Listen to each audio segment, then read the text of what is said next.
Dù mình lời khai của nghi phạm sát hại phân xác cô gái để phi tang trên sông Hàn. Nghi phạm khai nhận rằng do mâu thuẫn trong việc ăn chia tình đánh bài và trong lúc nóng giận, y đã dùng một sợi dây vải siết cổ cô bạn gái, và khi phát hiện ra nạn nhân đã tắt thở thì gã đã phân xác nạn nhân thành nhiều phần rồi giấu trong vali và túi xách, sau đó đem thả trôi trên sông Hàn.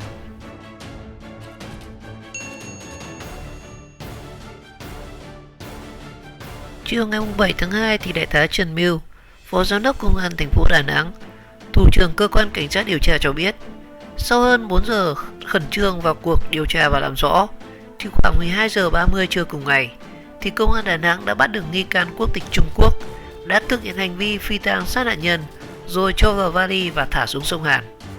Nghi phạm tên là Xiao Guiping, tên thường gọi là Tiểu Quý Bình, sinh năm 1993, trú tại tỉnh Quý Châu, Trung Quốc.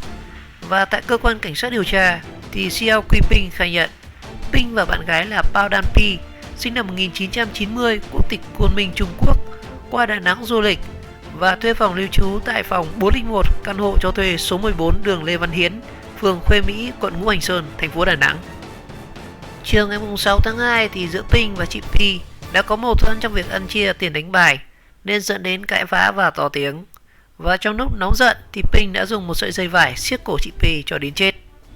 Và sau khi phát hiện ra chị P đã tắt thở thì Ping lo sợ sẽ bị phát hiện nên đã kéo xác chị P vào phòng tắm của khách sạn. Sau đó thì Ping ra chợ hỏi mua 2 con dao và trở về khách sạn phân xác chị P thành nhiều phần nhỏ rồi nhét vào chiếc vali du lịch. Và do vali quá nhỏ nên đã không nhét hết xác. Ping bỏ tiếp xác vào túi xách vải màu đỏ. Và tiếp đó vào khoảng 19 giờ tối ngày 6 tháng 2 thì Ping chạy xe máy chở túi xách màu đỏ chứa một phần thi thể của nạn nhân vào thành phố Hội An ở Quảng Nam để tìm kiếm nơi phi tang nhưng đã bất thành, nên đối tượng đã mang xác về cầu Tuyên Sơn Đà Nẵng và vứt đi. Và đến khoảng 23 giờ cùng ngày thì Ping tiếp tục chạy xe máy chở phần thi thể còn lại chứa trong chiếc vali và đi ra khu vực gần sông Hàn, gần cầu Trần Thị Lý, rồi ném xuống sông hòng phi tang. Hiện tại thì vụ việc vẫn đang được tiếp tục điều tra và làm rõ.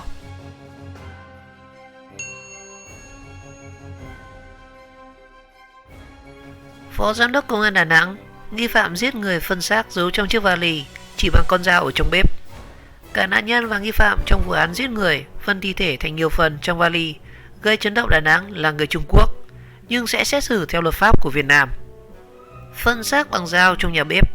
Liên quan đến vụ thi thể một người phụ nữ bị phân xác và giấu trong vali trôi dạt trên sông Hàn, Thiếu tướng Vũ Xuân Viên, Giám đốc Công an thành phố Đà Nẵng cho biết đã bắt được 2 nghi phạm vào hơn 12 giờ trưa ngày 7 tháng 2.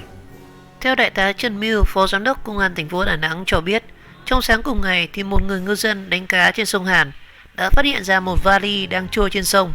Người này mở vali ra thì thấy bên trong một thi thể nữ không nguyên vẹn nên đã trình báo với cơ quan công an.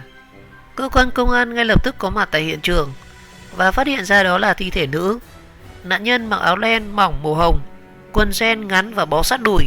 Vụ việc quá nghiêm trọng nên chúng tôi điều động tất cả các lãnh đạo các phòng đến hiện trường điều tra, khẩn trương để tránh người dân hiếu kỳ ảnh hưởng đến việc điều tra, Đại tá Mưu chia sẻ với phóng viên.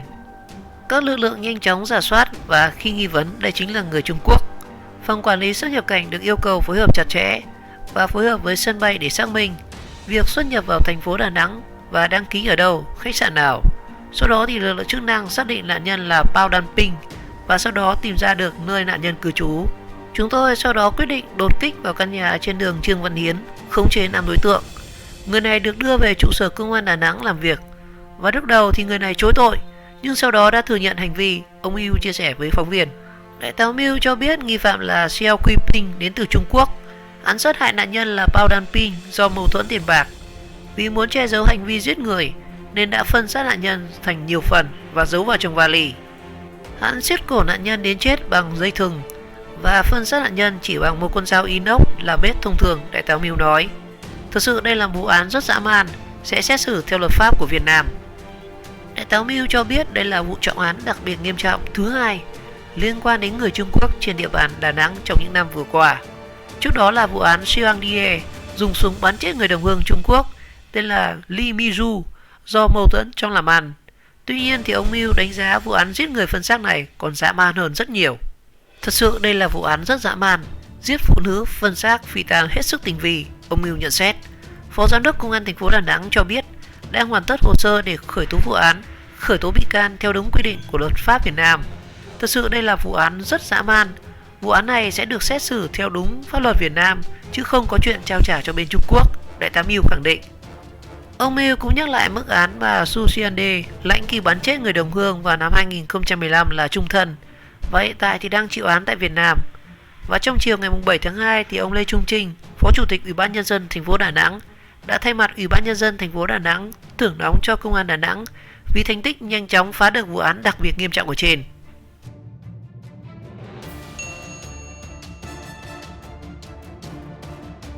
Hé lộ nguyên nhân vụ phân xác giấu trong vali ở Đà Nẵng, giết người vì ăn chia tiền đánh bạc 61.000 đô la. Nạn nhân và hung thủ quen biết nên đã góp tiền với nhau để tham gia đánh bạc, nhưng sau đó ăn chia không đồng đều nên dẫn đến án mạng. Liên quan đến vụ việc thi thể một người phụ nữ bị phân xác và giấu trong vali chôn rạt trên sông Hàn, Thiếu tướng Vũ Xuân Viên, Giám đốc Công an thành phố Đà Nẵng cho biết đã bắt được nghi phạm vào hơn 12 giờ trưa nay, ngày 7 tháng 2. Và theo đó thì các nghi phạm là Xiao Qiping sinh năm 1993, quốc tịch Trung Quốc, và Quy Li, quốc tịch Trung Quốc. Còn nạn nhân là Bao Đan Ping sinh năm 1990, quốc tịch Trung Quốc. Tại cơ quan cảnh sát điều tra thì Xiao Qiping ban đầu quanh trò và tố tội. Tuy nhiên thì đối tượng này sau đó đã phải thừa nhận hành vi của mình.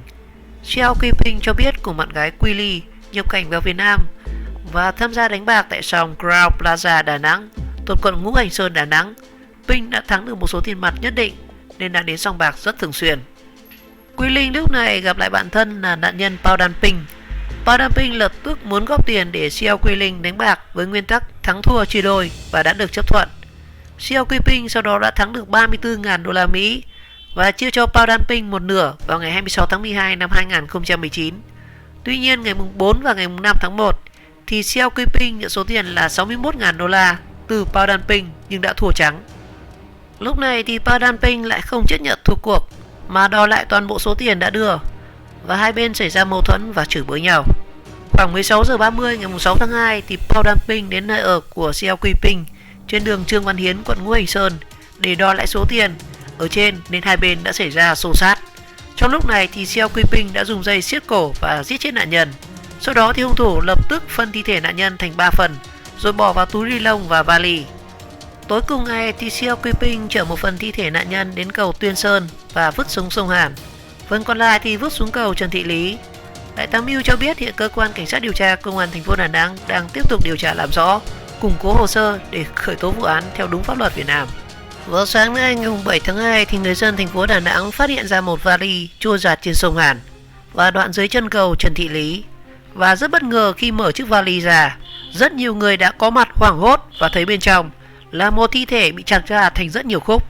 Và sau khi nhận được tin báo thì Đại tá Trần Mưu, Phó Giám đốc Công an Đà Nẵng đã đến hiện trường và trực tiếp chỉ đạo lực lượng chức năng điều tra sự việc. Và đây là một đoạn clip ghi lại hình ảnh những chiến sĩ Công an thành phố Đà Nẵng bắt được 2 nghi phạm liên quan đến vụ chặt xác và vứt vali thả xuống sông Hàn.